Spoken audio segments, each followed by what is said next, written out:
शर्जील इमाम हर उस आंदोलन, विरोध प्रदर्शनों, दंगे का चेहरा बने जिसे बीजेपी ने देश के खिलाफ माना। देशद्रोही का टैग लगाया। जेएनयू से होते हुए सीएए के खिलाफ विरोध प्रदर्शन जिसका सेंटर दिल्ली का शाहीन बाग बना। दिल्ली का वो दंगा जिसमें 54 लोगों की जानें चली गई। शर्जील इमाम देशद्रोह समेत कई गंभीर आरोपों से घिरे हैं। जनवरी 2020 में दिल्ली पुलिस की क्राइम ब्रांच बिहार के जहानाबाद से गिरफ्तार करके लाई। जामिया मिलिया इस्लामिया और अलीगढ़ मुस्लिम यूनिवर्सिटी में सीएए के खिलाफ भड़काऊ भाषण देने के आरोप लगा। भड़काऊ भाषण देने पर देशद्रोह, धर्म, जाति, जनस्थान, भाषा के आधार पर समाज में वैमनस्य फैलाने जैसे आरोपों में अनलॉफुल एक्टिविटीज प्रिवेंशन एक्ट यानी कि यूएपीए के तहत एफआईआर हुई। शर्जील इमाम राहत पाने की लड़ाई लड़ रहे हैं। पिछले साल एक केस में जमानत के बाद भी जेल से नहीं निकल पाए। फरियाद लेकर सुप्रीम कोर्ट पहुंचे। शर्जील की याचिका चीफ जस्टिस संजीव खन्ना और जस्टिस संजय कुमार की कोर्ट में लगी।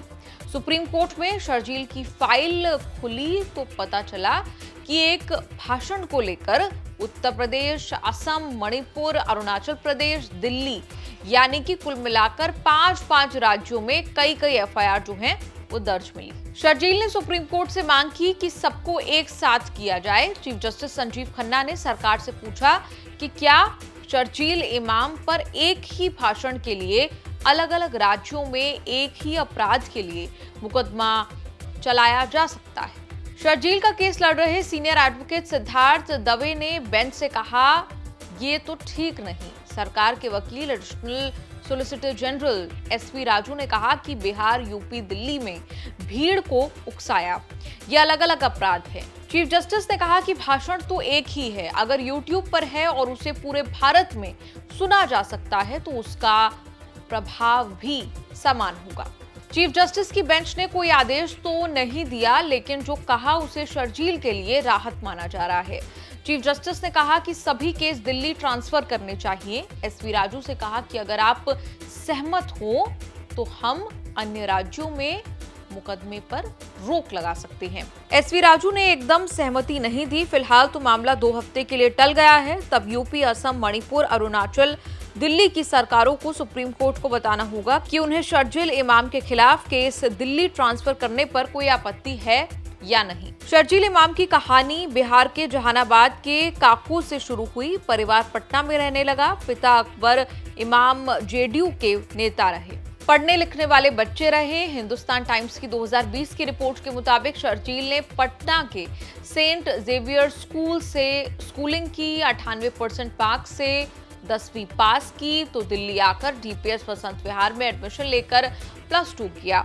इंजीनियरिंग करनी थी, इसीलिए फर्स्ट अटेम्प्ट में आईआईटी एंट्रेंस क्लियर किया। 2006 में कंप्यूटर साइंस इंजीनियरिंग करने के लिए आईआईटी बॉम्बे में 5 ईयर इंटीग्रेटेड कोर्स में एडमिशन लिया। ग्रेजुएशन, पोस्ट ग्रेजुएशन दोनों क्लियर करते हुए 2011 तक कंप्यूटर साइंस इंजीनियर बन गए शर्जील। 2 साल बैंगलोर की आईटी कंपनी में जॉब भी की। यूनिवर्सिटी ऑफ कोपेनहेगन गए इंफॉर्मेशन टेक्नोलॉजी कोर्स करने। इतना कुछ करने के बाद मॉडर्न हिस्ट्री में पीएचडी करने की धुन सवार हुई। 2017 में जेएनयू में एडमिशन लिया। यहीं से जिंदगी ने एकदम करवट ली। शर्जील कहां से कहां पहुंच गए। शर्जील इमाम देश विदेश की बड़ी बड़ी यूनिवर्सिटी में पढ़ने गए कुछ बनने के लिए, लेकिन पहुंच गए जेल। देशद्रोह, आपराधिक साजिश, धर्मों को लड़वाने जैसे आरोपों का सामना कर रहे हैं। अभी तो ये केस शुरू भी नहीं हुआ कि शर्जील ने गुनाह किया या नहीं। अभी लड़ाई ये चल रही है कि 5 राज्यों में दर्ज केसेस दिल्ली ट्रांसफर किए जाएं या नहीं। 2017 में न्यूज 18 के लिए लिखे आर्टिकल में शर्जील ने अपने बारे में काफी कुछ लिखा था। कहा था कि जेएनयू में पढ़ते हुए शुरू में लेफ्ट छात्र यूनियन आयसा से जुड़े, लेकिन साल भर में छोड़ दिया। इस्लाम को लेकर एबीवीपी और लेफ्ट संगठनों के रवैये से निराश हुए। शर्जील ने मुसलमानों के हितों की लड़ाई लड़नी शुरू की, जिससे माथे पर देशद्रोही का टैग लगा। शर्जील पर 13 दिसंबर 2019 को दिल्ली के जामिया इलाके में और 16 दिसंबर 2019 को अलीगढ़ मुस्लिम यूनिवर्सिटी में कथित भड़काऊ भाषण देने का आरोप लगा।